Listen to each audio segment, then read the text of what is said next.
जय मिथिला, जय मैथिली। शुभ प्रभात सब केओ के, सब गोटे के शुभ प्रभात।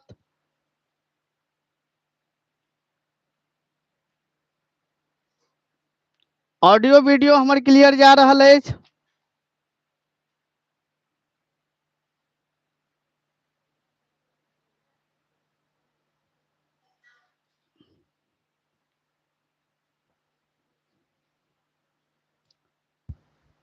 ऑडियो वीडियो जा रहल अछि?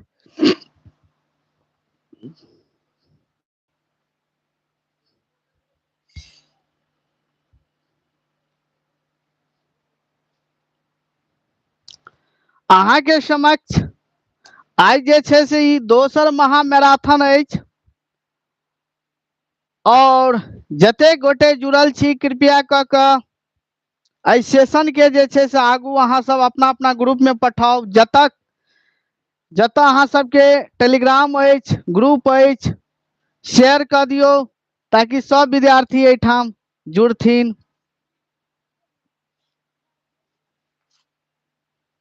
आजुक जे अहाँ सबके क्वेश्चन अछि समकलन। समकलन से संपादकक संख्या, तो समकलन से संपादकक संख्या कतेक अछि? ठीक छै, एक मिनट। समकलन से संपादकक संख्या कतेक अछि? ऑप्शन अहाँ के देल गेल अछि 1, 2, 3 और 4। ठीक छै, 1, 2, 3, 4 यानी 4 कतेक भ जायत? कृपया अहाँ सब एहि पर नीचा में जे छै से कमेंट करू।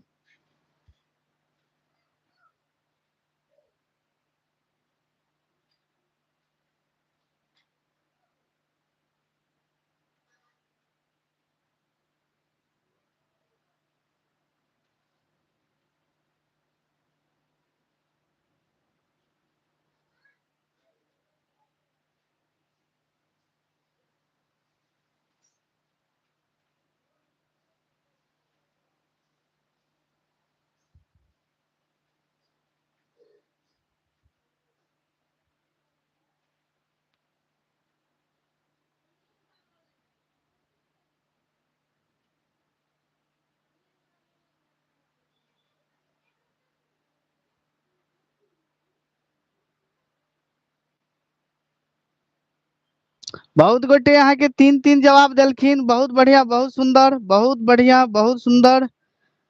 एहि में जे छै से समकलन के जे छै संपादकक संख्या जे छै 3 हेथिन। कते गोटे? 3। ठीक छै, जाहि में तीनों संपादकक के नाम अछि डॉक्टर शैलेंद्र मोहन झा, विधानाथ झा विदित और डॉक्टर शिवशंकर झा। याद रखब, ये अहाँ का बढ़ते क्रम या सजातीय रूप में जेना अहाँ के ऑप्शन देने रहत।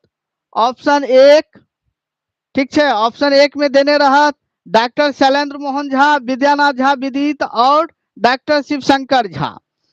नीचा में अहिना कह के तीनू जखन तीनू नाम एक संग रहत तो एक राइट हेतै। जो ओहि में कोनो गलत ऑप्शन डाल देत तो गलत हेतै, से ध्यान राखब अहाँ सब। तो ई तो मान लिया संपादकक संख्या पूछल के, तो संख्या तो 3 गोटे छै। कते गोटे छै? 3 गोटे छै, याद रखब।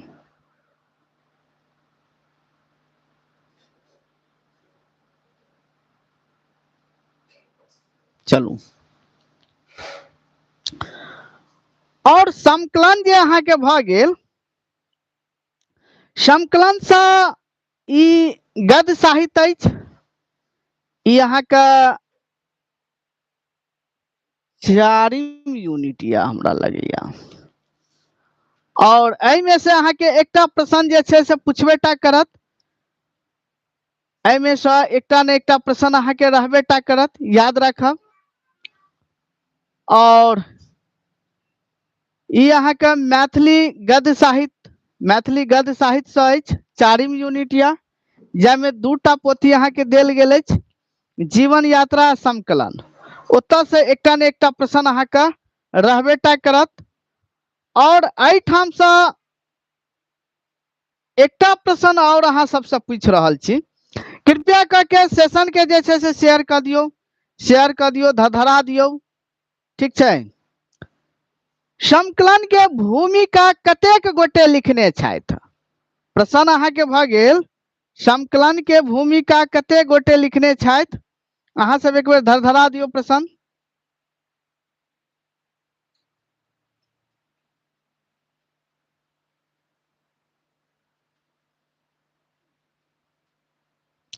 मुकेश कुमार जी 1, सीमा झा 1, ऑब्सेंस बैंड 2, विभा कुमारी 3, सुलेखा कुमारी 3, ठीक है। हम कनी एक लाइव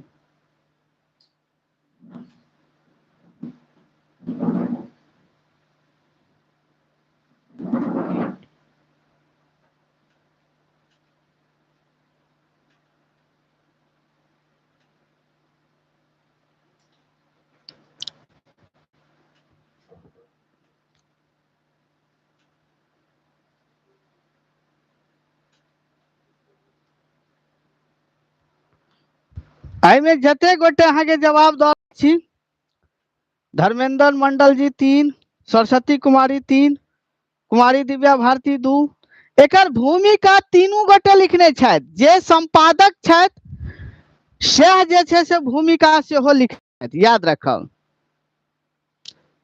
जते गोटे संपादक छथि ओ तीनू गोटे एकर जे छै से भूमिका लिखने छथि, ठीक है। तो जो अहाँ के प्रश्न पूछत कि समकलन के संपादकक संख्या कतेक अछि, त 3 टा।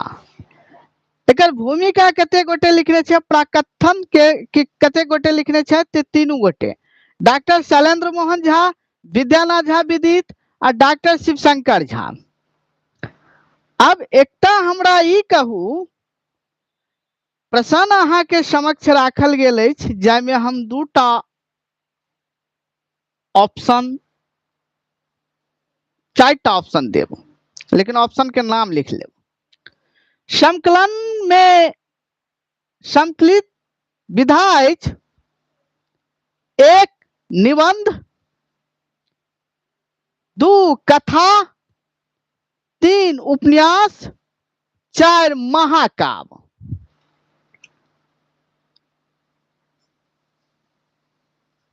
एक निबंध, 2 कथा, 3 उपन्यास, 4 महाकाव्य। समकलन में संकलित अछि कौन विधा?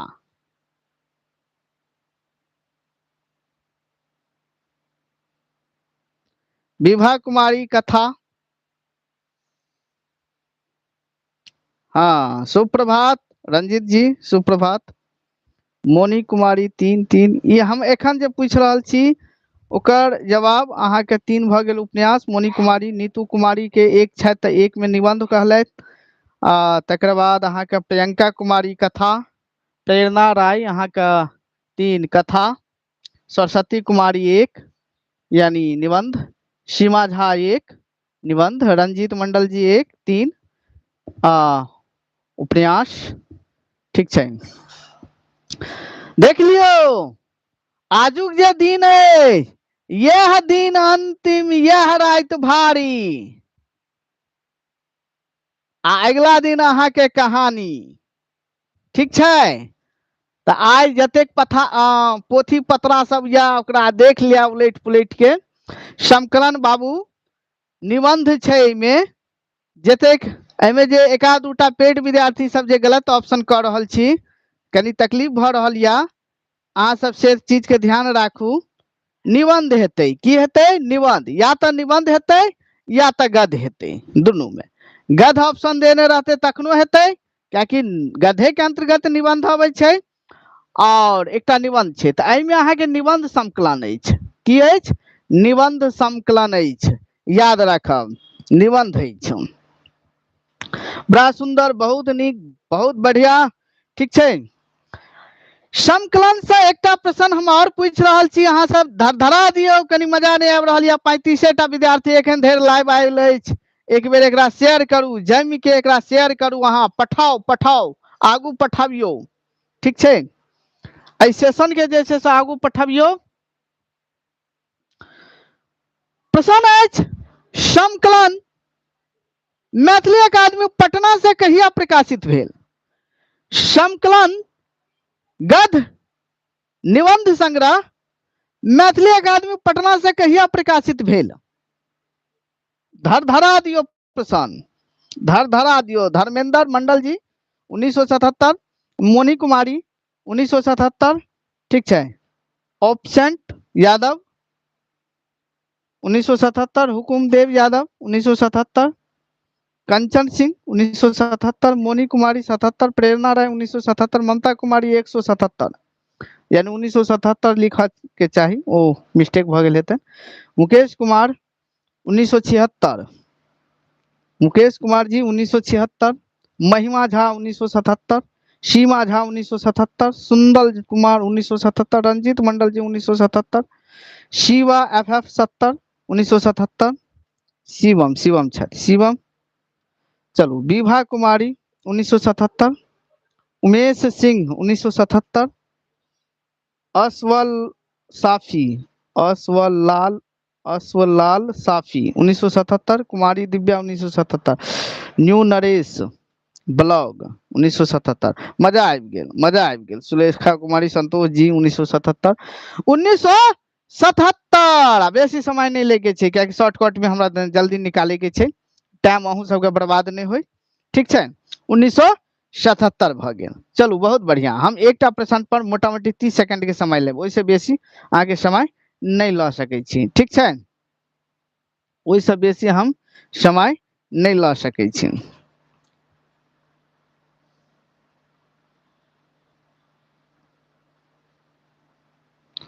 एक मिनट अहाँ सब लाइने पर रहू कनी। ठीक छै। हम एखन हम क्लास में जुड़ल छी आ विद्यार्थी हमरा फोन कर रहल छथि, पेड वाला विद्यार्थी सब। अब यूट्यूब में जुड़े के लेल में थोड़ी किछ करऽ पड़े छै, सीधा लिंक पर क्लिक करियो, सीधा जुड़ जेबनि। किछ करऽ के आवश्यकता नहीं छै, बुझलहुँ, किछ करऽ के आवश्यकता नहीं छै। चलू, बहुत बढ़िया। 1977 ट्रेन में छी। चलू रविंदर जी, माँ भगवती अहाँ का सफल बनौथिन, और बहुत बढ़िया, बहुत सुंदर। जाओ, माँ भगवती से कामना करे छनि सब गोटे के परीक्षा बहुत बढ़िया जाए, नीक जाए। कते गोटे एखन अहाँ के सफर में छी, कनी कमेंट करियो त कतेक गोटे एखन सफर में छी, सफर कर रहल छी। चलू, अगला प्रश्न, एही पर एकटा और हम प्रश्न बना दै छी। ठीक छै। देखियो, हम जतेक विवेचन कर रहल छी, ओइसे बाहर अहाँ के प्रश्न नहीं रहत। आंखि बंद तैयारी करू, माँ भगवती सबके निकाल देथिन। ठीक छै। तकर बाद हम यूट्यूब पर एक बेर अहाँ सब एग्जाम द के आओ, हम किछ वार्तालाप करे के लेल हम यूट्यूब पर सेहो जुड़ब। अच्छा, प्रियंका कुमारी यहाँ में छी, दीपक कुमार जी अहूँ छी, अस्मिता कुमारी 3। दोसर गप, अहाँ सब जे एयरफोन लगा लिया, बहुत बढ़िया रहत। हाँ, खुशबू कुमारी सेहो अहाँ सफर कर रहल छी। हाँ, दूर के जे सफर या अहाँ सब एखने निकल जाओ, बढ़िया रहत, रिलैक्स में रहब, आराम से जे छै से रात में किछ देख लेब। और साहित्य अकादमी से पुरस्कृत पोथी वाला जे छै, जे 3 साल के जे कहने रही, ओकरा कम से कम जरूर देख लेब, बुझ गेलहुँ। 3 साल वाला जे अछि ओ पूछबेटा करत, 100% पूछत, याद रखब, 100% पूछत। चलू, एहि में जे छै कतेक निबंध अछि? संकलन से अहाँ के पाठ्यांश में कतेक निबंध देल गेल अछि? हम एतऽ ऑप्शन दऽ रहल छी, 10 टा, 12 टा, 8 टा, 9टा। देखियो प्रश्न अछि समकलन से अहाँ के पाठ्यांश में कतेक निबंध अछि? समकलन से अहाँ के पाठ्यांश में कतेक निबंध अछि? 10टा, 12टा, 8टा, 9टा। सुलेखा 8टा, उमेश जी 8टा, दीपक कुमार 8टा, हुकुमदेव जी 8टा, खुशबू कुमारी 8टा, कंचन सिंह 8टा, असवल लाल साफी जी 8टा, सीमा कुमारी 8टा, ममता कुमारी 8टा, उमेश जी 8टा। चलू बहुत बढ़िया, मजा आबि गेलै, बहुत बढ़िया, बहुत नीक। 8टा।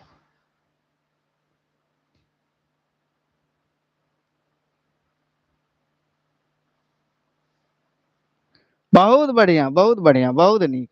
8टा। तो संकलन में जे निबंधक संख्या जे अछि ओ 8टा याद रखब। ई प्रश्न से पूछत, प्रश्न आउट और 8टा में देख लियो। 8टा में जना शिक्षा भ गेल, माता और मातृभूमि भ गेल, राष्ट्रीय एकता के महत्व भ गेल, कविवर चंदा झा भ गेल, कोयली का संदेश भ गेल, समीक्षा वृत्ति भ गेल, आदान प्रदान भ गेल। ई 8वां निबंध के निबंधकार के नाम सोहो याद रख ले। पूछबे तय करत, ये 8वां निबंध के निबंधकार के नाम कम से कम जरूर याद रख ले, जामे प्रसिद्ध है समीक्षा वृत्ति, आदान प्रदान। ओना तो देखल जाए तो सबटा प्रसिद्धे छै। समीक्षा वृत्ति के लेखक के छथि? कृपया अहाँ से कमेंट करू जो अहाँ के पूछल जात कि समीक्षा वृत्ति का लेखक छथि। आवाज क्लियर जा रहा है? आवाज स्पष्ट है? प्रश्न है समीक्षा वृत्ति, समीक्षा वृत्ति का लेखक अछि, समीक्षा वृत्ति के लेखक अछि दीपक कुमार रमा मतलब रमानाथ, प्रियंका कुमारी रमानाथ, ऑफसेट बेन अहाँके रमानाथ, विभा कुमारी रमानाथ झा, प्रेरणा कुमारी रमानाथ झा। बहुत बढ़िया, बहुत सुंदर, बहुत नीक, बहुत बढ़िया। अहिना अहाँ सब जवाब दैत रहियो, रमानाथ झा भ जायत। ठीक छै, रमानाथ झा। तो आगू हम बढ़ै छी।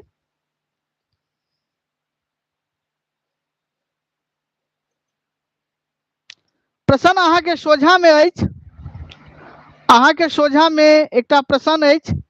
ई प्रश्न देख लियो। 17 प्रश्न अछि, मुदा याद रखब 17टा अछि, मुदा एखन धरि हम लगभग 60-70टा प्रश्न के विवेचन क देलहुं। प्रश्न अछि जीवन झा रचनावली के संपादक छथि ए एक चंद्रनाथ मिश्र अमर रामदेव झा, बी यानी 2 रामदेव झा योगानंद झा, 3 भ गेल अमर योगानंद झा। अच्छा 3 गोटे के नाम देने छथि, रामदेव झा, योगानंद झा, अमर भ गेल, चंद्रनाथ मिश्र अमर और शैलेंद्र मोहन झा। तेसर भ गेल गोविंद झा रामदेव झा, यानी ए पहिल में देल गेल अछि 2 गोटे के नाम, चंद्रनाथ मिश्र अमर रामदेव झा। दोसर में अछि रामदेव झा, योगानंद झा और अमर, चंद्रनाथ मिश्र अमर और शैलेंद्र मोहन झा। चारिम भ गेल गोविंद झा रामदेव झा। तो की होबाक चाही, एकर उत्तर की होबाक चाही?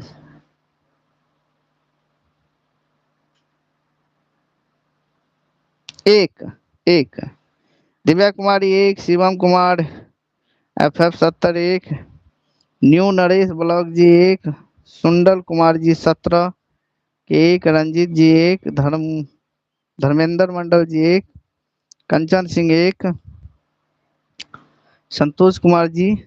अच्छा रमानाथ वो पिछुलका वाला के जवाब दिला। बहुत बढ़िया, बहुत सुंदर। सुलेखा कुमारी 1, संतोष जी 1, बहुत बढ़िया। ज्योति कुमारी रमानाथ। अच्छा पिछुलका के उत्तर द रहल छी। बड़ा लेट से लिखे छी प्रश्न, एतेक लेट से टाइप कल जाय छै। अंग्रेजी में टाइप करे में समय थोड़ी लागे छै।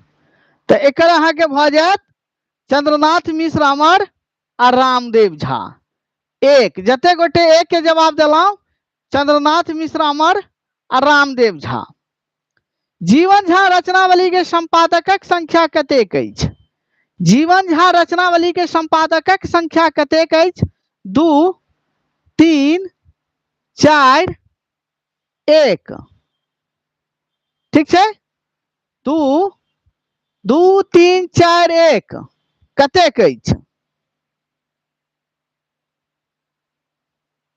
दीपक कुमार जी 2, ममता कुमारी 3, असवल साफी जी 2, प्रियंका कुमारी 2, प्रेरणा 2, ज्योति 1, बबीता कुमारी 1, विभा कुमारी 3, धर्मेंद्र मंडल 1, सुंदर कुमार जी 3, न्यू नरेश ब्लॉक 2। बहुत बढ़िया, बहुत सुंदर, बहुत नीक। अब एकटा गप हमरा कहूँ अहाँ सब, अहाँ सबके एखन सोझा में देख रहल छियै कि जीवन झा रचनावली के संपादकक संख्या 2 गोटे लिखने छथि, 2 गोटे कहने छनि चंद्रनाथ मिश्र अमर रामदेव झा। तखन अहाँ सब 2 देबै ना, 3 किया दै छी अहाँ सब? 2 हेतै, सोझा में छै, उत्तरिया में अहाँ के लिखल ये, एना क के अहाँ के घुमा देत, एकटा प्रश्न देने रहे छै, वएह में से दोसर प्रश्न पूछ लै छै। ठीक छै, अब एकटा कहू, हम अहाँ के उत्तर द रहल छी।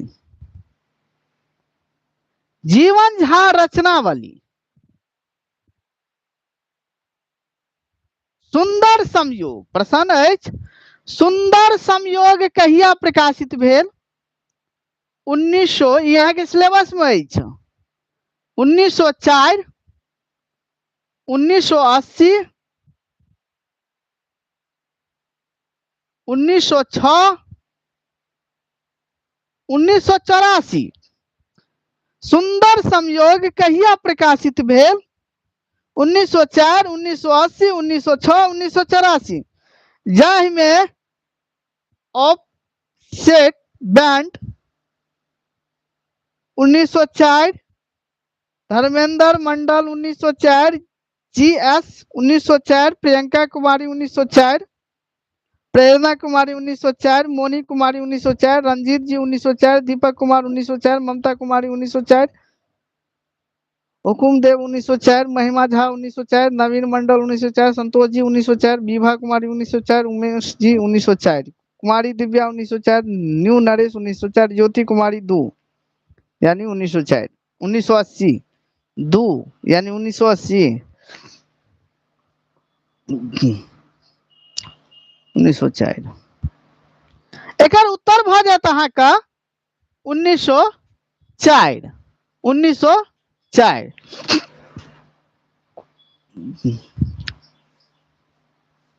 प्रश्न अहाँ के सोझा में एकटा और हम राख रहल छी, प्रश्न अहाँ के सोझा में अछि जीवन झा रचनावली में कतेक नाटक संकलन अछि, संकलित अछि? जीवन झा रचनावली में कतेक नाटक अछि? 2 3 4 5। जीवन झा रचनावली में कतेक नाटक संकलन अछि? 2 3 4 5। जाहि में याद रखब जब प्रश्न हम पूछे छी वह के जवाब दे, पिछला के आप उत्तर अहाँ सब नहीं देब। प्रियंका कुमारी 3, दीपक कुमार 3, मोनी कुमारी 3, शिव मोहन कुमार जी 3, मोनी कुमारी, ममता कुमारी 3, प्रेरणा कुमारी 3, न्यू नरेश ब्लॉक 3, ऑफसेट बैंड अहाँ के 3 भ गेल, रंजीत मंडल 3, उमेश जी 3, अस्वलाल साफी भ गेल 3, अस्वलाल साफी 3, सुलेखा कुमारी 3, विवाह कुमारी 3, 3 3। बहुत बढ़िया, बहुत सुंदर। जीवन झा रचनावली में 3टा नाटक अछि। जीवन झा, जीवन झा, अब एक प्रश्न और आबि गेल अहाँ के सोझा में, जीवन झा रचनावली में किनकर नाटक अछि? हम ऑप्शन नहीं देव, अहाँ टाइप करू, हम ऑप्शन बाद में बता देव, उत्तर हम बाद में बताएब। जीवन झा रचनावली में किनकर नाटक अछि? जीवन झा रचनावली में किनकर नाटक अछि? उमानाथ झा का, जीवन झा का, हर्षनाथ झा का, विद्यापति का, सीमा झा, जीवन झा का, एब्सेंट बैंड अहाँ का, जीवन झा का। कनी अपना नाम के आईडी से जे देखे तो और मजा आवे छै। कनी एक बेर सेशन के शेयर कर दियो। 35टा विद्यार्थी एखन धरि जुड़ल या, बहुत विद्यार्थी सफर कर रहल छथि, एकरा एक बेर शेयर कर दियो। आ याद राखब, घर में जतेक भी अगल बगल में मोबाइल या ई चैनल के अहाँ सब सब्सक्राइब करियो।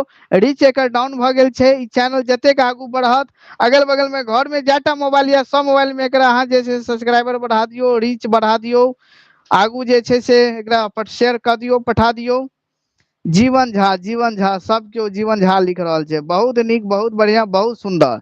जीवन झा रचनावली में किनकर रचना अछि?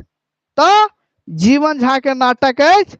आ ओहि में से अहाँ के पाठ्यांश में कोन नाटक देल गेल अछि? जीवन झा रचनावली से अहाँ के पाठ्यांश में नाटक अछि। प्रश्न एनाहितो पूछ सकैया, जीवन झा रचनावली से अहाँ के पाठ्यांश में नाटक अछि, यानी पाठ्यांश मतलब सिलेबस भ जाय छै। अहाँ के पाठ्यांश में नाटक अछि, देल गेल नाटक अछि। एब्सेंट बैंड, एब्सेंट बैंड अहाँ अपन वास्तविक नाम बताओ, ताकि हमरा कनी याद रहे। अहाँ के ई कनी जे छै से ई यूट्यूब वाला जे नाम जे अछि कनी प्रॉब्लम कर रहल या। कंचन सिंह, सुंदर संयोग, बबीता, जीवन झा, प्रियंका कुमारी, सुंदर संयोग, उमेश जी, सुंदर संयोग, नूतन, जीवन, जीवछ झा, सुंदर संयोग, सुंदर संयोग, जीवन झा। जीवन झा के तो रचने छै ओहिमे, बुझलहुं। अच्छा, रोशन जी छी। अच्छा अच्छा अच्छा अच्छा, बहुत बढ़िया, बहुत सुंदर, बहुत नीक। अच्छा, रोशन जी बाजि रहल छी, चलू बहुत बढ़िया, सुंदर। तो देखियो, जीवन झा रचनावली ई संपादित पोथी अछि। और जीवन झा रचनावली में जीवन झा के नाटक अछि। नाटक के नाम अछि सुंदर संयोग। सुंदर संयोग मात्र एकमात्र पढ़े के छै सिलेबस में, सुंदर संयोग। सुंदर संयोग 1904 में अहाँ के प्रकाशित भेल या। मुदा जखन जीवन झा रचनावली पूछत जे मैथिली अकादमी से कहिया प्रकाशित भेल या, तो 1980 में प्रकाशित भेल या। और जीवन झा रचनावली के जे प्रकाशकीय जे लिखने छथि, ओ के लिखने छथि? जीवन झा रचनावली के जे प्रकाशकीय जे लिखने छथि, ओ लिखने छथि श्रीकांत ठाकुर विद्यालंकार। ठीक छै। दोसर गप, जीवन झा रचनावली के संपादकक संख्या 2 गोटे केने छथि। 2 गोटे संपादन केने छथि, चंद्रनाथ मिश्र अमर और रामदेव झा। चलू, जीवन झा से अहाँ के समाप्त भेल। सुंदर संयोग नाटक के नायिका के नाम की छथि? सुंदर संयोग, सुंदर संयोग के नायिका के नाम की छथि? ना, सुंदर संयोग, सुंदर संयोग जखन मिलन होइ छै पति पत्नी के, ओहिमे नायिका के नाम की छथि? नायिका का नाम की छथि? कंचन जी सरला, ममता कुमारी सरला, महिमा झा सरला, धर्मेंद्र मंडल सरला, विभा सरला, न्यू नरेश ब्लॉक सरला, शिवमोहन कुमार सरला, विनय भारती सरला, सीमा झा सरला, उमेश सिंह सरला। चलू, एक बेर अहाँ सब लाइक क दियो, लाइक क दियो, सेशन के लाइक क दियो। नवीन मंडल जी सरला, रंजीत मंडल जी सरला, बहुत बढ़िया, बहुत सुंदर, बहुत नीक। कुमारी दिव्या सरला, सुलेखा कुमारी सरला, बहुत सुंदर। तो नायिका के नाम भ गेल सरला, आ नायक के नाम भ गेल सुंदर मिश्र। ठीक छै, सुंदर मिश्र। बहुत बढ़िया, बहुत सुंदर, बहुत नीक। ठीक छै। अब एतऽ जे छै से अगला प्रश्न पर आबि जाओ। प्रश्न अहाँ के सोझा में राखल गेल अछि, अहाँ के सोझा के समक्ष देखियो प्रश्न अछि। आब एहिमे की अछि? ओ अहाँ सब उत्तर दियो कर, ठीक छै। हाँ, प्रश्न अहाँ के भ गेल गोविंद दास भजनावली पोथी, टाइपिंग मिस्टेक भ गेल छै त पोथी हेतै गोविंद दास भजनावली पोथी प्रकाशित भेल अछि। पहिल भ गेल साहित्य अकादमी सँ, दोसर भ गेल मिथिला पुस्तक केंद्र सँ, तेसर भ गेल नवारंभ सँ, चारिम भ गेल मिथिला संस्कृति परिषद सँ। चाहे में दू दू दू दू सब गोटे अहाँ के द रहल छथि, सब केओ दू दू दू दू लगा रहल छनि। आब देखल जाय कते गोटे के सही छै, कते गोटे के गलत छै, ओहो पर विचार कैल जाय, ठीक छै। कुमारी दिव्या 2, उमेश कुमार जी मिथिला पुस्तक केंद्र, सुलेखा कुमारी 2, प्रियंका कुमारी मिथिला एकेडमी, सुंदल कुमार जी 18 के 2, रंजीत जी 2, ठीक छै। बहुत बढ़िया, बहुत सुंदर, बहुत नीक। लेकिन एकटा बम धमाका हैत, दीपावली जका धमाका हैत, देखियो एखने धमाका हैत, बड़का धमाका हैत।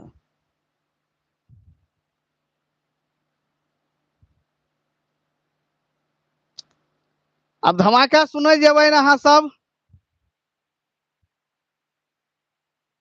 और क्यों जवाब देबै? कंचन सिंह मैथिली अकादमी पटना, विभा कुमारी 1, सुलेखा कुमारी मैथिली अकादमी पटना,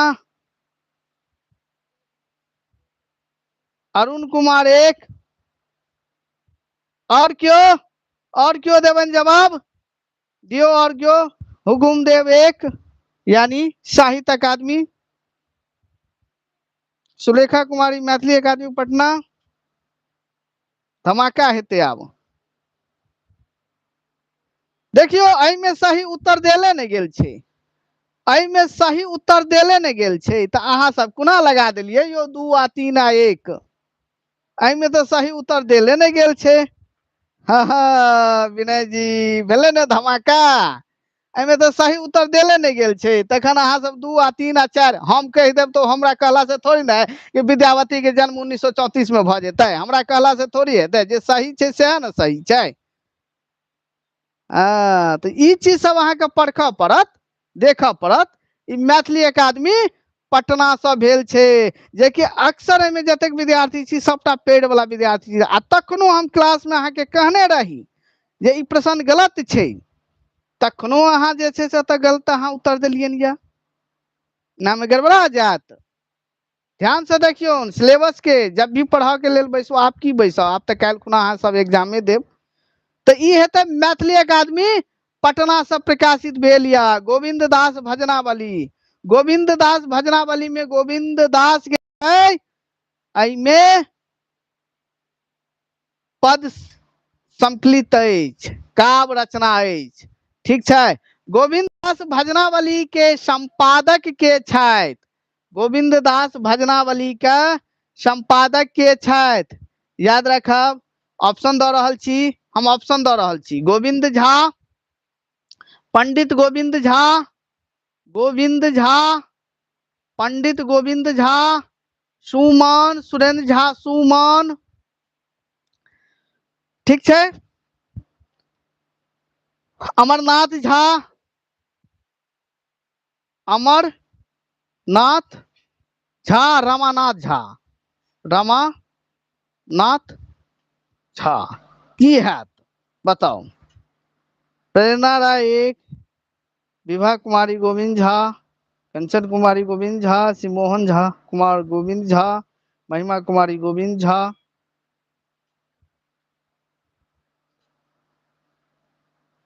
कुमारी दिव्या। लेकिन ऑप्शन तो यह अछि, तो ऑप्शन हमरा नहीं न देखबाक छै।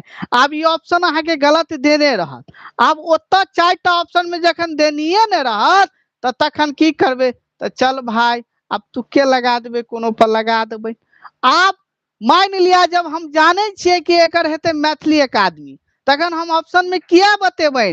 अहाँ ओतऽ कह सकै छलौ ना कि सर एमे तो ऑप्शन नहीं छै, सर एमे उतरे ने छै। आ जे विद्यार्थी बुझे वाला तो मैसेज केलखिन या कि मैथिली अकादमी पटना हेतै, ठीक छै।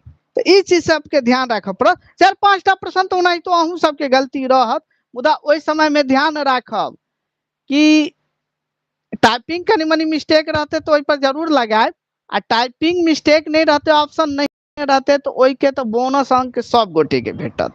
ठीक है। पंडित गोविंद झा, ज्योति कुमारी, संतोष कुमार, पंडित गोविंद झा, कुमारी दिव्या भारती गोविंद झा, बहुत बढ़िया, बहुत सुंदर, बहुत नीक। देखियो हम जे एकटा प्रश्न पर 5टा 6टा विवेचन कर रहल छी, एकरा दिमाग में फिट राखू, फिट। चलू तो गोविंद झा है, जना लग रहल छै रुक गेल छै सेशन, सेशन रुक गेल छै, कमेंट नहीं आबि रहल छै, सेशन रुक गेल छै। गोविंद झा, उमेश कुमार, गोविंद झा, चलू बहुत बढ़िया, बहुत सुंदर, बहुत नीक। ठीक छै, अहाँ के बेसी अत माथा पीची नहीं करबाक छै। गोविंद दास भजनावली पोथी प्रकाशित अछि मैथिली अकादमी पटना सँ, संपादक भ गेल गोविंद झा, याद राखब। मैथिली अकादमी पटना से कहिया प्रकाशित भेल गोविंद झा भजनावली? हम ऑप्शन द रहल छी, चिंता नहीं करू। 1980, 1980, 1975, 1995, ठीक छै, आ 1982, ठीक छै। ऑप्शन 1 2 3, 1 2 से बढ़िया या टाइपे करू, नीक रहत, टाइप करू, टाइप करू। की हेतै? 1980, 1975, 1995, 1982। गोविंद दास भजनावली मैथिली अकादमी से कहिया प्रकाशित भेल? पटना से कहिया, कहिया मतलब ईस्वी पूछ रहल छी। कंचन कुमारी 82, 1982, ममता कुमारी 82, उमेश जी 1982, सुंदल कुमार जी 1982, नवीन मंडल 1982, महिमा झा 1982, प्रियंका कुमारी 1982, उमेश जी, चलो अरुण जी 1982, 82, 82 सब दऽ रहल छै, बड़ा मजा आबि गेलै, जय जय भ गेलै, जय जय भ गेलै। एक बेर सेशन के शेयर कर दियो, शेयर कर दियो, धाइन के शेयर कर दियो। 1982, मजा आबि गेल, यह सब पूछत, एकरा सबके दिमाग में फिट राखू, ठीक छै, यह सब रहत, 1982 भ जायत, ठीक छै, यह रहत, यह रहत। चलू एकटा प्रश्न और अछि, प्रश्न की अछि? प्रश्न अहाँके अछि, हम टाइप कऽ दै छी। पहिल ऑप्शन अहाँके भ गेल आदि सँ 10, आदि सँ 10, अंतिम सँ 10, अंतिम सँ 10, 100, 100, 120,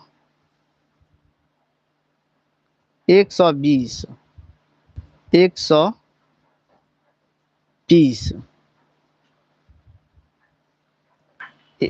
105, 105, 5। प्रश्न अहाँके की अछि, अहाँ सब बुझि गेल हेबनि। गोविंद दास भजनावली में अहाँके पाठ्यांश सँ कतेक पद अछि? अहाँके पाठ्यांश में कतेक पद अछि? आदि सँ 10, न्यू नरेश ब्लॉक 1, यानी आदि सँ 10, नवीन मंडल 1, प्रेरणा राय 1, आदि सँ 10 1, संतोष जी 1, विभा 1 से 10, ठीक छै, कुमारी दिव्या 1 1, आदि सँ 10, उमेश जी 1 सँ 10, ठीक छै, प्रियंका कुमारी 1, ममता कुमारी 1, महिमा झा 1। बहुत मजा आबि गेलै, मजा आबि गेलै। देखियो या तो दूटा ऑप्शन देने रहत, या तो 100 अंक में देने रहत 1 सँ 10, या तो आदि, आदि मतलब पहिल होइ छै, पहिल सँ 10। याद रखब अहाँ के पाठ्यांश में आदि सँ 10 यानी पहिल सँ 10 धरि में पद देल गेल अछि, याद राखब, ठीक छै। और प्रश्न एतऽ एकटा और बनावल जाय। गोविंद दास भजनावली में गोविंद दास भजनावली में कुल कतेक पद या 130 340 ठीक है, एक से यानी 10टा और 190 कतेक अछि? गोविंद दास भजनावली में कुल कतेक पद अछि? कंचन कुमारी 310 340, प्रेरणा राय 340 ठीक है, प्रेरणा राय 340, कंचन कुमारी 340, ममता कुमारी 130 और पंकज यानी ऑप्शन बैंड अहाँ के 340, रंजीत मंडल 340, उमेश सिंह 340 हुकुम देव 340 और क्या सुलेखा 340। धाय धाय करू कतेक टाइम लगे छे कमेंट करे में।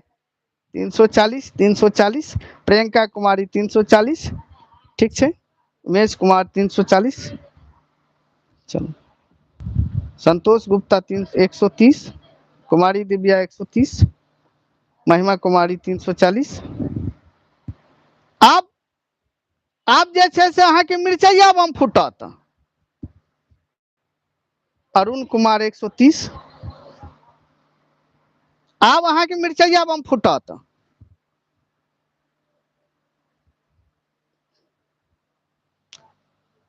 पूजा कुमारी 130, विभा कुमारी 191। एकर उत्तर भ जायत 130 भ गेल ठीक छै। अहाँ सब जे छै एत सब 191 नहीं हेतै, 191 नहीं हेतै, 340 नहीं हेतै। 340 गोविंद गीतांजलि में छै जे कि अहाँ के पाठ्यांश में नहीं देल गेल अछि। गोविंद गीतांजलि सुरेंद्र झा सुमन संपादित केने छै। श्रृंगार भजन गीतावली एकर संपादक अहाँ के अमरनाथ झा छथि। मुदा गोविंद दास के जे छै अहाँ के 13हम यूनिट में सेहो पढ़बाक या ठीक छै। 191 किया लिख रहल छी अहाँ सब? ई एतऽ अहाँ धमाका कऽ देलिए। 130 पद अछि। ओनली गोविंद पंडित गोविंद झा जे संपादित केने छथि गोविंद दास भजनावली, जो अहाँ के घर में ई पोथी अछि तऽ देखियो ठीक छै। 130 हैत, 130 नहीं 130 याद रखब 130। चलू अगला प्रश्न पर हम जा रहल छी। हाँ, विद्यापति का एकटा हमरा अपना मन से प्रश्न अछि। विद्यापति के काव्य गुरु के माने छथि? विद्यापति के काव्य गुरु के माने छथि? हाँ 130 हैत, 130 उमेश सिंह जी 130। एतऽ मिर्चैया बम अहाँ सब फोड़ देलिए न।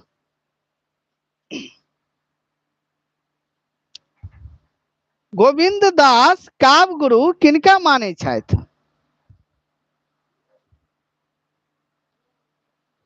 गोविंद दास काव्य गुरु किनका माने छथि? मतलब प्रश्न एखन स्क्रीन पर अछि ओ नहीं देखियो, एकर उत्तर एखन नहीं दिया। हम जब प्रश्न पूछ रहल छी ओकरा दिया जवाब। गोविंद दास काव्य गुरु किनका माने छथि? गोविंद दास काव्य गुरु ज्योतिरीश्वर के, उमापति के या विद्यापति के? सुरेंद्र मैथमेटिक्स पॉइंट विद्यापति के, अरुण कुमार गोविंद दास, नरेश गोविंद दास विद्यापति के, ऑब्सेंट पैंट विद्यापति के, हुकुम देव गोविंद दास।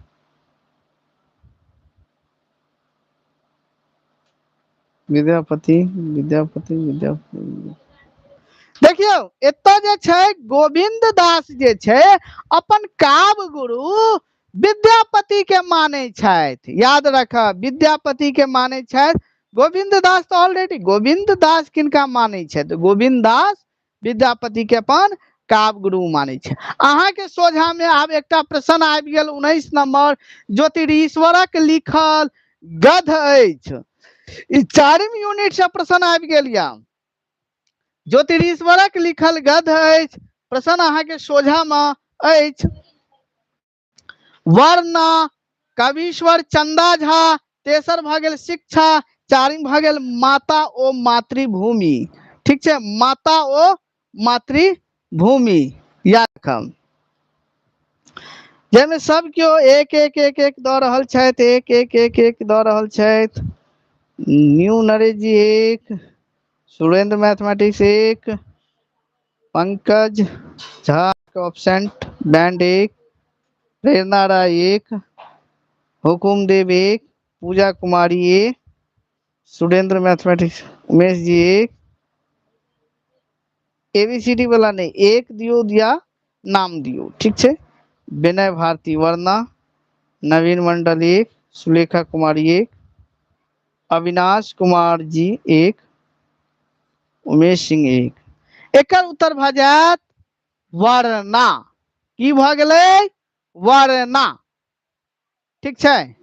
अब कतेक गोटे अनठकानी जानै छी कि आब ई वर्णा भ गेल, समकलन से लेल गेल अछि, जाहिमे 8 टा निबंध अछि। ओही में से एकटा प्रश्न पूछल गेल अछि कि ज्योतिरीश्वर के लिखल गद्य अछि।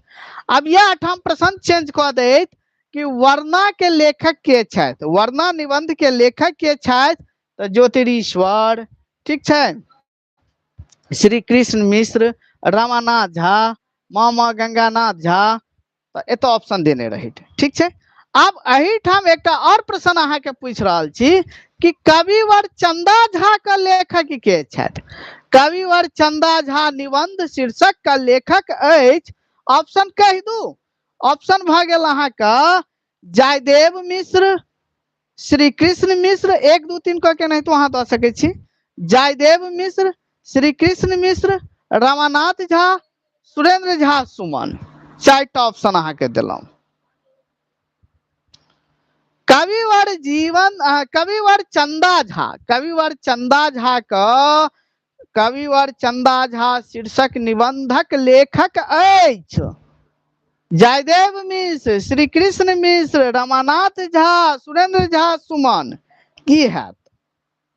1 जयदेव मिश्र, आनंद जीएस पॉइंट 1 यानी जयदेव मिश्र, विनय जी सी अर्थात रामानाथ झा, प्रेरणा राय 1, अविनाश कुमार 1, विभा कुमारी जयदेव, नवीन मंडल 3, हुकुम देव 1, न्यू नरेश। अब हम बेसी टाइम नहीं ले।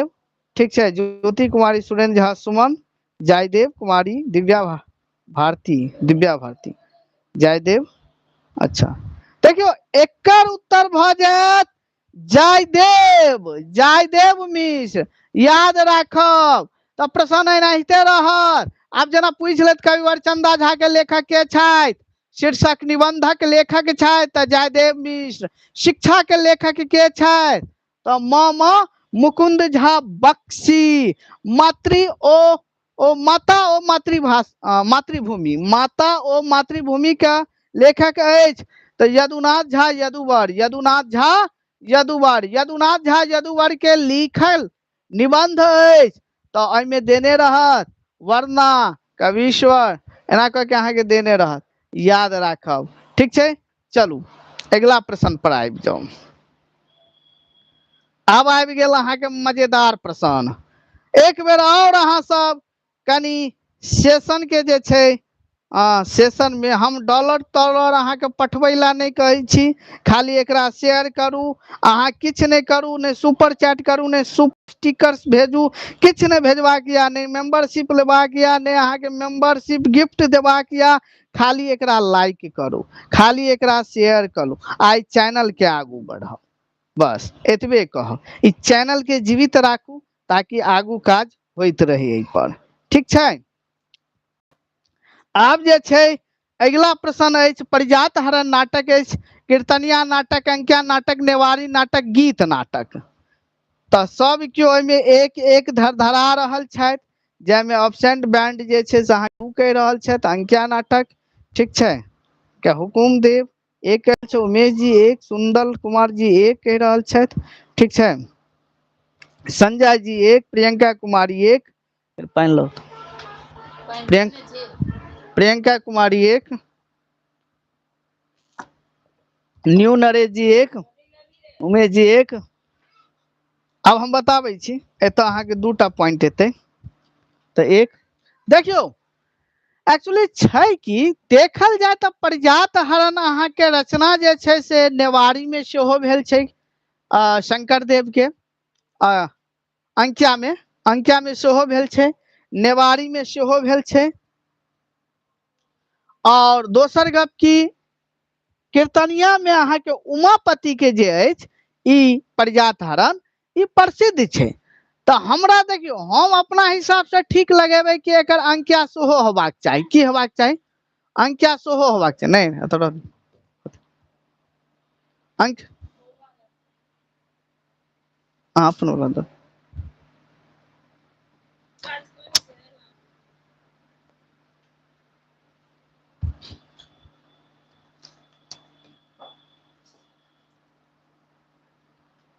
एहिमे अंकिया देखियो, अंकिया सेहो होबाक चाही, कीर्तनिया सेहो होबाक चाही, नेवारी सेहो होबाक चाही। मुदा परिजात हरण नाटक जे छै ई उमापति वाला अछि, तऽ तैं लऽ कऽ ई कीर्तनिया नाटक, आ कीर्तनिया नाटक के जनक जे छै उमेपति के मानल गेल छै। ठीक छै, याद रखब। तैं लऽ कऽ कीर्तनिया नाटक जब पूछत अहाँके तऽ ओहिमे कोनो ऑप्शन देने रहे तऽ अहाँ ओहि पर नहीं लगायब, अहाँ कीर्तनिया नाटक पर लगायब। ठीक छै, कीर्तनिया नाटक पर लगायब। चलू एकटा प्रश्न और अछि, कीर्तनिया नाटक में मैथिली गीतक संख्या कतेक अछि? कीर्तनिया नाटक में मैथिली गीतक संख्या कतेक अछि? 20 टा, 21 टा, 19 टा, 22 टा?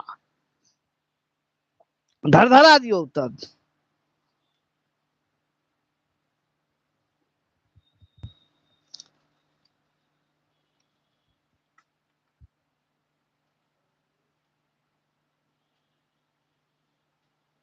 एक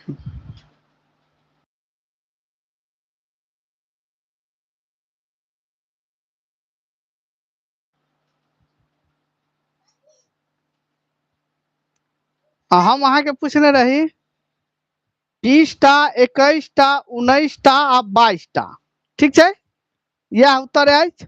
आ दियौ की हेबाक चाही?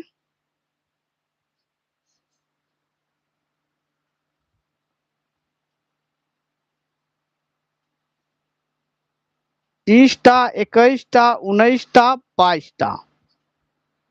जाहिमे सब केओ अहाँके जवाब दऽ रहल छथि। 21 पूजा कुमारी, 20 एक 21 ज्योति कुमारी, 21 संतोष जी, 20 संतोष जी अहाँ एतेक दिन पढ़लहुँ यऽ, हमरा लागि रहल यऽ अहाँ पेड स्टूडेंट छी, तखनो अहाँ सब गलती कऽ रहल छी, दिक्कत यऽ।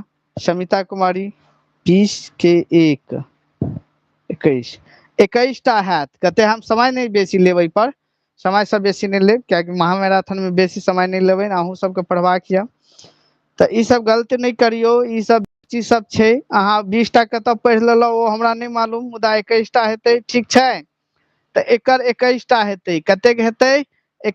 सॉरी मिस्टेक भऽ गेल, 21 टा। कतेक हेतै? 21 टा। ठीक छै, से ध्यान राखब। एतऽ 20 टा नहीं लगायब। हाँ, कतौ कतौ अहाँके 20 टा लिखल रहै छै, मुदा ओहि पर ध्यान नहीं देबनि। 21 टा लिखब। कतेक? 21 टा। याद रखब, 21 टा याद रखब, 21 टा।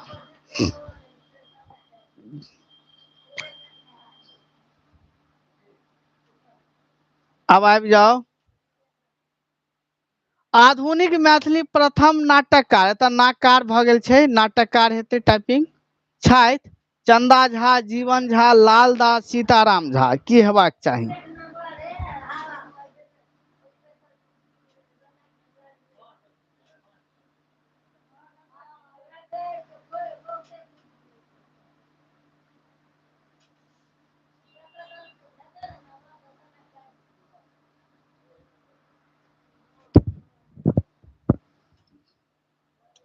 दू दू दू सब केओ दऽ रहल छथि।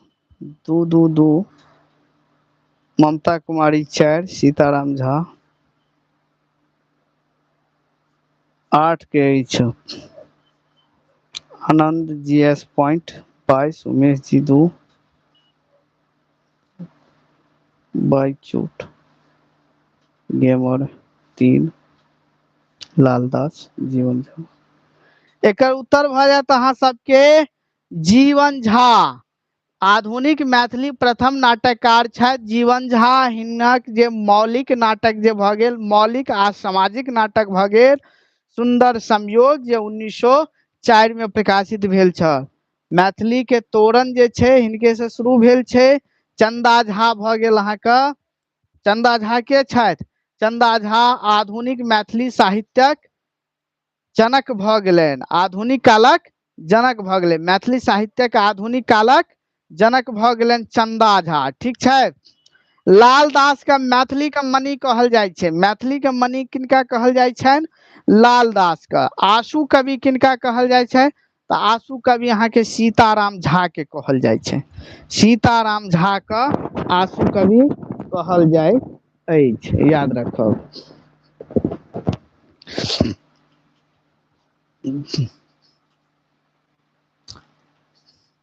फेर अहाँ के एकटा प्रश्न आबि गेल, ठीक छै। एकटा प्रश्न अहाँ के समक्ष या वह कविवर जीवन झा रचनावली से, एकर उत्तर अहाँ सब दियौ। कविवर जीवन झा रचनावली, कविवर जीवन झा रचनावली, शायद हमरा लगे दोबारा प्रकार अथी रिपीट भेल यऽ प्रश्न। कविवर जीवन झा रचनावली का रचनावली प्रकाशित अछि मैथिली अकादमी से, दोसर भ गेल चेतना समिति से, तेसर भ गेल मिथिला संस्कृति परिषद से, आ चारिम भ गेल अरिपन नाट्य संस्था से। एक एक मैथिली अकादमी से एक, जते गोटे एक एक द रहल छी। ज्योति कुमारी, उमेश जी, प्रेरणा कुमारी, बेबी क्यूट गेमर अहाँ के भ गेल एक, अरुण कुमार एक, पूजा कुमारी एक, न्यू नरेश एक। ई सबटा के उत्तर की भ जायत? मैथिली अकादमी से। मैथिली अकादमी से 1980 में, 1980 में याद रखब, 1980 में। सुंदर संयोग नाटक अछि, एतऽ ध्यान से अहाँ सब सुनबै। सुंदर संयोग नाटक अछि ऐतिहासिक, एक भ गेल ऐतिहासिक, दू भ गेल सामाजिक, तीन भ गेल पौराणिक, आ चारि भ गेल सट्टक, ठीक छै। सुंदर संयोग नाटक अछि ए ऐतिहासिक, बी सामाजिक, सी यानी ए बी कहा गेल। एक ऐतिहासिक, बी सामाजिक, एक ऐतिहासिक, दू सामाजिक, तीन पौराणिक, चारि सट्टक। जाहिमें दू दू द रहल छै सुलेखा कुमारी एक, अविनाश कुमार जी दू यानी सामाजिक, उमेश जी दू सामाजिक, कंचन सिंह सामाजिक, शिवम दू सामाजिक, उमेश सिंह सामाजिक, प्रेरणा कुमारी दू सामाजिक, बेबी क्यूट गेमर 100 4, सट्टक कुमारी दिव्या भारती दू, पूजा कुमारी दू यानी सामाजिक, निक्कू राय दू, संतोष जी दू, सुलेखा कुमारी दू, बहुत बढ़िया, विनय भारती दू। चलू ई अहाँ का सामाजिक या जकर हम विवेचन पूर्व हम क चुकल छी, पूर्व में हम क चुकल छी, याद रखब। ई अहाँ के सामाजिक और मौलिक अछि, सामाजिक और मौलिक अछि। एक बेर अहाँ सब धड़धड़ा दियौ सामाजिक और मौलिक याद।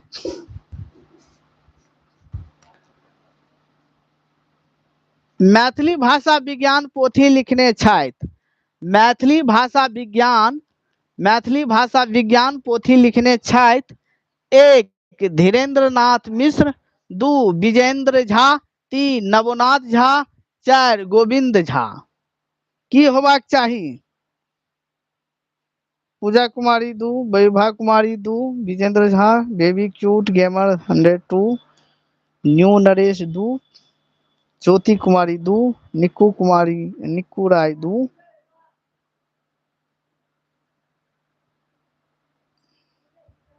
कंचन एक, धीरेन्द्र नाथ मिश्र, अरुण कुमार दू,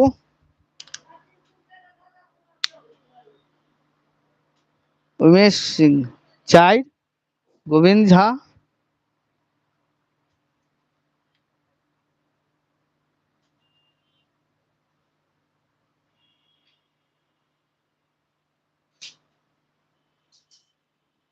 विनय भारती 2।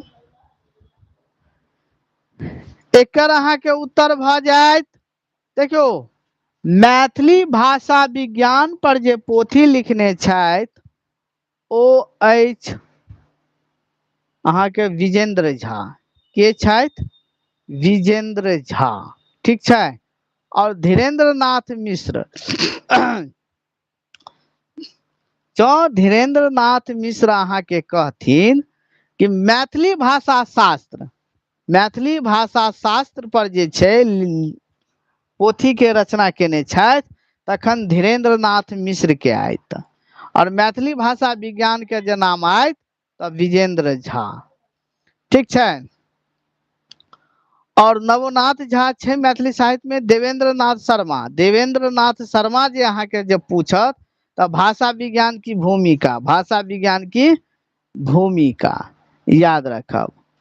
और उद्गम ओ विकास, मैथिली उद्गम ओ विकास के लेखक के छथि? मैथिली उद्गम ओ विकास के लेखक के छथि?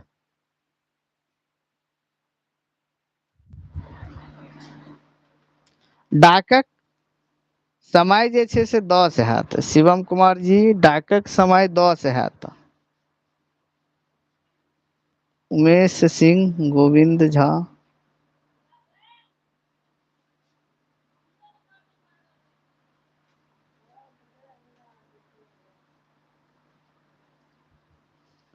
प्रियंका कुमारी, गोविंद झा। विभा कुमारी, गोविंद झा। सीमा, अस्मिता कुमारी, गोविंद झा। सुलेखा कुमारी, मधनेश्वर, माधेश्वरी सिंह। मैथिली उद्गम और विकास के लेखक छथि गोविंद झा। प्रेरणा कुमारी, गोविंद झा। ममता कुमारी, गोविंद झा। तो एकर अहाँ के उत्तर भ जायत गोविंद झा।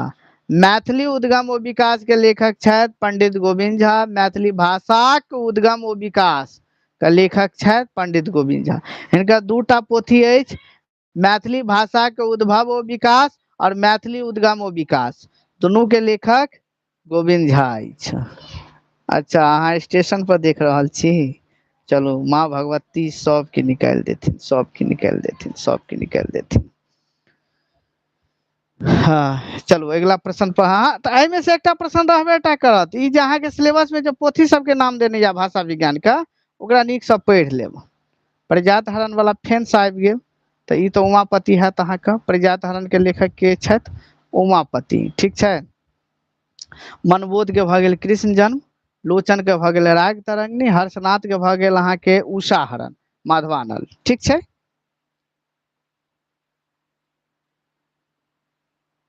नहीं वो गलत छै। कंचन कुमारी ओ 6म शताब्दी देने छै, वो गलत छै, गलत छै। जे विद्यार्थी पेड विद्यार्थी जे जुड़ल छला हुनका ई चीज के हम अहाँ के क्लियर क देने रही। पेड वाला विद्यार्थी के जे एरर छले, गलती छले, ओकरा हम क्लियर क देने रही कि 10म शताब्दी हेतै। देखियो ओना देखल जाए त डाकक समय 9म शताब्दी हेतै। हम जतऽ से नोट्स के तैयारी केने छियै ओतऽ 9म शताब्दी हेतै। मुदा ई 2-4 बेर जे ई प्रश्न रिपीट भ चुकल छै डाकक समय, तऽ डाकक समय जे 2-4 बेर रिपीट भ चुकल छै तऽ एहि लऽ कऽ जे छै से ओ 10मे शताब्दी मानल गेल छै। तऽ तैं लऽ कऽ अहाँ सब ओवर कॉन्फिडेंस नहीं हो। ओतऽ मात्र जे छै 10मे शताब्दी देबै जँ रहत, आ नहीं किछो देने रहतै तऽ की करबै। जब ओते देनिये नहीं रहतै तखन की हेतै। 9म शताब्दी नहीं 10म शताब्दी। अहाँ के जे 9म शताब्दी पढ़ने छी ओकरा बिसरि जाउ। हम अहाँ के क्लास में क्लियर क देने रही कि 10म शताब्दी हेतै। ठीक छै। चलू 10म शताब्दी लगा के आयब। आ ओना देखबै हुबाहू कहीं प्रश्न पूछि ले तऽ अहाँ जे छै से आराम से जे अंतिम वाला हेतै ने ओ लगा देबै आ ओहि पर चैलेंज कऽ देल जेतै। ठीक छै।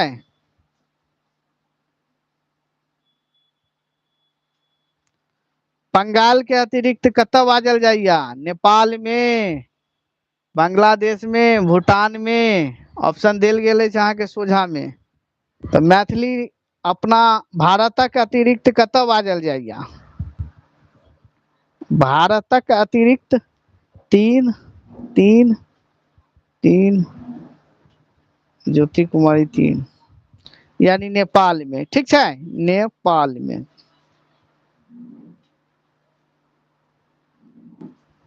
और कोनो प्रश्न पर अहाँ सबके डाउट या तो लिख के एखन क्लियर कर लिया। कोनो प्रश्न पर अहाँ सबके डाउट या तो अहाँ लिख के क्लियर कर लिया, एखन हम डाउट क्लियर कर देब।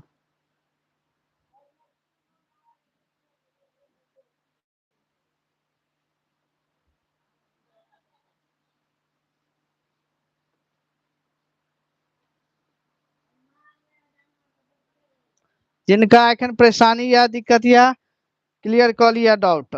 चलू ई नेपाल में बाजल जाइए। हम आप कनी ब्रेक लेब। सुक्ति सुधा के लेखक छथि, ऑप्शन देखियो, सुक्ति सुधा के लेखक छथि कुमारी दिव्या भारती 3, सीताराम झा, प्रेरणा राय 3, विभा कुमारी 3, शिवम 3, सुलेखा कुमारी 3।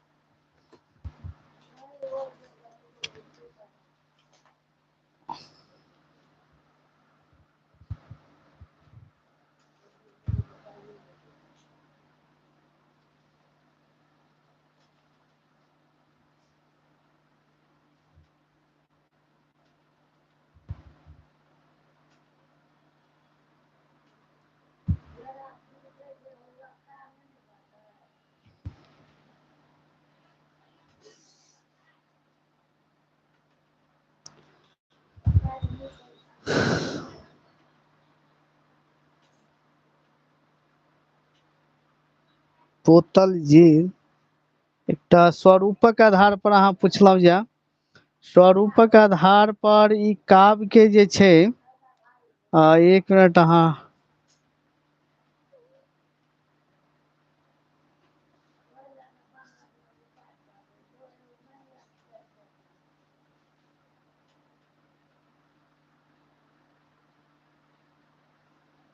मुख्य रूप से रस जे छै से 10 प्रकार के होइत अछि।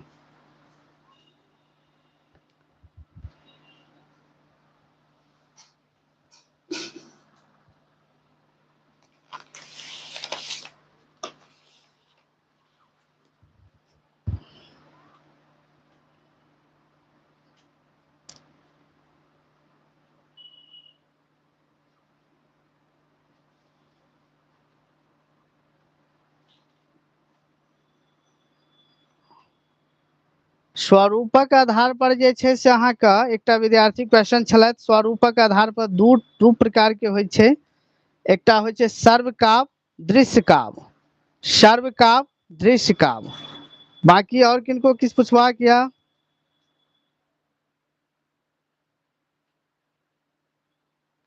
आ व्यंजन वर्णमाला के जे छै से 7 भाग में बांटल छै, तो ओ आब अहाँ के पीडीएफ में देखियो ना, पीडीएफ में देल गेल छै। ओते डीपली में एखन नहीं जाओ, वो प्रश्न सब नहीं पूछत अहाँ के। वर्णक वो चार्ट में देख लियो, चार्ट में 7 भाग के तो अहाँ के भेटल हैत।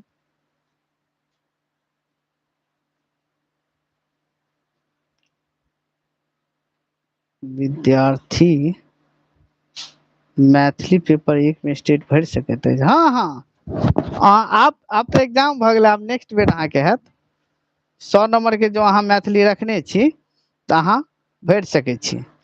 चलू आब हम क्लास समाप्त करब और जाओ अहाँ सब एग्जाम दियो। और किनको कोनो प्रश्न है? व्यंजन वर्ण वाला में यहाँ के ई वाला हमरा एखन मन नहीं है, वो वहाँ के वर्ण वाला पीडीएफ उमेश जी देने छला, ओई वाला में जाके देखियो 7 भाग के नाम देल गेल है। वर्ण वाला पीडीएफ है, ओई में अहाँ के देल गेल है।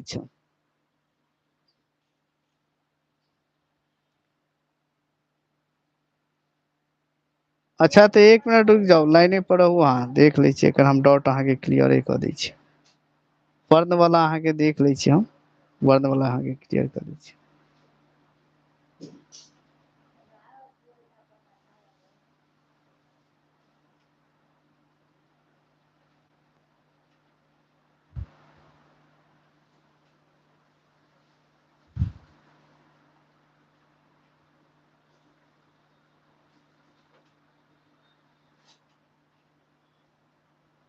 ई तो अहाँ अथी में चल गलौ, एते डीपली में जेबे तखन थोड़ी हैत।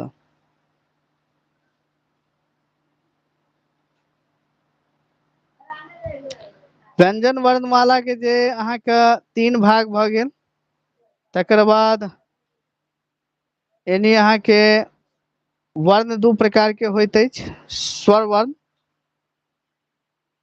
स्वर वर्ण और व्यंजन वर्ण। अहाँ के प्रश्न अछि व्यंजन वर्णमाला वर्गीकरण में वर्णमाला के 7 भाग कोन कोन अछि, 7 भाग पे पूछ रहल छी। तो 7 भाग में अहाँ के हम बता दी।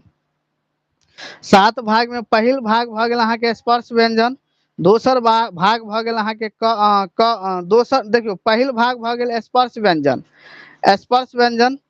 दोसर भ गेल अहाँ के तो स्पर्श व्यंजन के 5 भाग में विभाजित कयल गेल छै, तो 5 भाग ओ भ गेल। तेसर भ गेल अंतः स्वर व्यंजन, और चारिम भ गेल यानी देखियो सबसे पहले ध्यान रखब कि व्यंजन वर्णमाला के वर्गीकरण यानी अहाँ के जे छै से अध्ययनक आधार पर 3 भाग में कयल गेल छै, मुदा ओकरा व्यंजन वर्णमाला के जे रूप में देखल जाय तो 7 भाग में भ गेलै। तो 7 भाग में पहिल भाग भ गेल अहाँ के क वर्ग, जकरा स्पर्श व्यंजन, स्पर्श व्यंजन के अहाँ के जे छै से 5 भाग में बांटल गेल छै। तो क वर्ग, च वर्ग, ट वर्ग, त वर्ग और प वर्ग, 5 वर्ग भ गेल। छठम भ गेल अंतः स्वर्ग व्यंजन, आ सातम भ गेल उष्ण वर्ण व्यंजन। कंप्लीट। अध्ययनक आधार पर 3 भाग में आ टोटल देल जाए, मान लिया किनको जे छै से 2टा बेटा छै, आब 2टा बेटा छै, आब 2टा बेटा के देखल जाए तो खानदान में तो 2 गोटे छै, मुदा ज्या पुत खानदान में छै तो सबटा पुत के नाम एक जगह कह देलिए, किनको 2टा बेटा छै, ककरो 3टा बेटा छै, तो 7 गोटे भ गेलै। ओते डीपली में नहीं जाओ, वो प्रश्न सब नहीं पूछत, वो प्रश्न सब नहीं पूछत एखन। चलू हम समाप्त कर रहल छी, आजू क्लास अहाँ के समाप्त कर रहल छी। हम समय एला के नहीं लेब, 1 घंटा बेसी भ गेल। अहाँ सब जतेक देर आब एतऽ जुड़ब ओहि सब बेहतर आ नीक रहत कि आब अहाँ सब आइ भरि समय या आइ भरि यानी लगभग में 4-5 घंटा दिन, बहुत गोटे तो अहाँ के एखन सफर में हेथिन, तो क्लास केहन रहल अहाँ एक बेर सब अहाँ सब कमेंट कर दियो। हाँ, पेपर 2 वाला के रिवीजन हम दिवाली के बाद हम पुनः चालू कर देब। पेपर 1 वाला के जे छै से अहाँ के भ गेलै, पेपर 2 वाला के महिमा झा अहाँ के हम पेपर 2 के दिवाली के प्रात भने से हम चालू कर देब। 8 तारीख के छै ने एग्जाम, पुनः हम 2-4 दिन अहाँ के रिवाइज करवा देबन। Sir state please, state paper में कतेक स्टूडेंट फॉर्म फिलअप केने छथि, तो देखियो आब कतेक केने छथि से तो हमरा जानकारी नहीं है, लेकिन 100 विद्यार्थी हमरा लग अहाँ के फॉर्म फिलअप क मतलब बैच लेने छथि, 100 विद्यार्थी हमरा लग अछि। तो मोटा मोटी राखू ना 150 विद्यार्थी हेथिन, तो 150 के लपेट में अहाँ के हेथिन, जे एग्जाम सेंटर पर अहाँ के पता चल जात। ठीक है, 100 विद्यार्थी नवका वाला में हमरा लगे एखन बैच लेने या, तो 100 तो अहाँ के श्योर है कि एत अहाँ के प्रेजेंट या। बाकी और भी विद्यार्थी सब छै, तो देखियो हम शुरुए से कहलहुँ बहुत विद्यार्थी एहन छथि कि अहाँ के ओनी ओनी ओनी ओनी ताक झाक में रहे छथि, तैयारी कम केलक। सर मैथिली के चार्ज बेसी छै, तो ई छै उ छै, यो देखियो ना विद्यार्थी कतेक जुड़े छै और अहाँ सबके लेल हम मेहनत कते करे छियै, ओहो चीज सब ना देखबै, तो 150 के मायने मतलब नहीं देखियो। चलू खैर वो सब तो आप बीत गए, माँ भगवती सब के अहाँ के निकाल देथिन, तैयारी में जाओ। एहि दुआरे रिवीजन करा देलो, एक आंकड़ा लगा देलो, प्रीवियस ईयर क्वेश्चन देख लिया 2024 वाला और 2023 वाला, ये 2टा प्रीवियस ईयर क्वेश्चन देख लिया। जाओ वहां माँ भगवती अहाँ सबके सफल क देथिन, और एग्जाम द के आबे जाओ आ बीपीएससी में लग जाओ। ठीक छै, जय मिथिला, जय मैथिली।